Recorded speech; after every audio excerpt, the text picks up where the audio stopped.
Easy ட்ரேப்பிங்னாலே அது lazy பல்லு தான். ஆனா அதை எப்படி ஆஃபீஸ் வேருக்கு பெர்ஃபெக்ட்டா பண்ணலாம்னு பார்ப்போமா? ஃபர்ஸ்ட் எடுத்தோனே லேசி பல்லுல எப்படி வந்து மெஷர் பண்ணி நீங்க ப்ளீட் எடுக்கணும்னு பார்த்தீங்கன்னா, உங்களோட ஷோல்டருக்கு தகுந்த மாதிரி நீங்க ப்ளீட் எடுத்துக்கலாம். ப்ராடா வேணும் அப்படின்னா ஒரு பாம் சைஸ்க்கு எடுத்துக்கோங்க. ஷார்ட்டா வேணும்னா ஜஸ்ட் அந்த பார்டர் மட்டுமே டிராக் பண்ணி நீங்க ஷோல்டர்ல பிளேஸ் பண்ணணும். அது எப்படி பண்ணணும்னா, எக்ஸாக்ட்டா உங்க நீய வந்து பெண்ட் பண்ணிக்கோங்க. ஃபோல்ட் பண்ணிக்கோங்க. ஸோ அத ஃபோல்ட் பண்ணிட்டு சேம் அதே ஃபோல்ட் லைனை வந்து பார்த்தீங்கன்னா, உங்களோட லெஃப்ட் ஹேண்ட்லயும் ஃபோல்ட் பண்ணியிருக்கணும். அதே மெஷர்மென்ட். ஃபோல்ட் பண்ணிக்கிறத அப்படியே டிராக் பண்ணி உங்க ஷோல்டர்ல பிளேஸ் பண்ணிட்டீங்கன்னா, அவ்வளோதான். ஸோ பிளேஸ் பண்ணதுக்கப்புறம் என்ன அட்ஜஸ்ட்மென்ட் பண்ணணும்னா, ஷோல்டர்ல உங்களுக்கு வேணும்னா பின் பண்ணிக்கலாம்.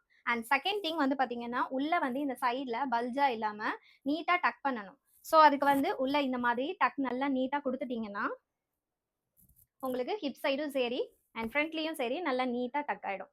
பட் இதுல இன்னொரு ஃபோல்டிங் டெக்னிக்குமே இருக்கு. ஸோ சாரிய சைட்ல வந்து எந்த ஒரு இதுவுமே வராத அளவுக்கு, ப்ளீட் வராத அளவுக்கு எடுத்துக்கோங்க. ஜஸ்ட் டபுளா ஒரே ஒரு பெரிய ஃபோல்ட் மட்டும் பண்ணிட்டு, ஃப்ரண்ட்ல இங்க லூஸ் பண்ணி விட்டுருங்க. ஸோ இது வந்து செகண்ட் டெக்னிக். இது வந்து காட்டன் சாரீக்கு பெர்ஃபெக்ட்டா இருக்கும். பட் இதுவே நீங்க சில்க் சாரீலலாம் ட்ரை பண்ற மாரி இருந்துச்சுன்னா, இந்த சைட்ல உள்ள நல்லா டக் குடுத்துட்டு, உங்களோட இன்ஸ்கர்ட்டோட இந்த இடத்துல டக் குடுத்துருங்க. இல்லன்னா இந்த இடத்துல ஒரு பின் வச்சு செக்யூர் பண்ணிட்டீங்கன்னா, இங்க உங்களுக்கு ஷேப் குடுக்கும். ப்ளீட் எதுவுமே தூக்கிட்டு இல்லாம நீட்டா செட் ஆயிடும். இந்த ஸ்டைல் உங்களுக்கு ரொம்ப பிடிச்சிருக்கு அப்படின்னா, கமெண்ட்ல சொல்லுங்க. இது மாதிரி வேற என்ன டிரேப்பிங் ஸ்டைல் எல்லாம் வேணும்னு கமெண்ட்ல மென்ஷன் பண்ணுங்க. நெக்ஸ்ட் டிரேப்பிங் ஸ்டைலோட வரேன். அண்ட் இது மாதிரி டிப்ஸ் அண்ட் ட்ரிக்ஸ்க்கு சாரி ஃபாலோ பண்ணிக்கோங்க. பாய்.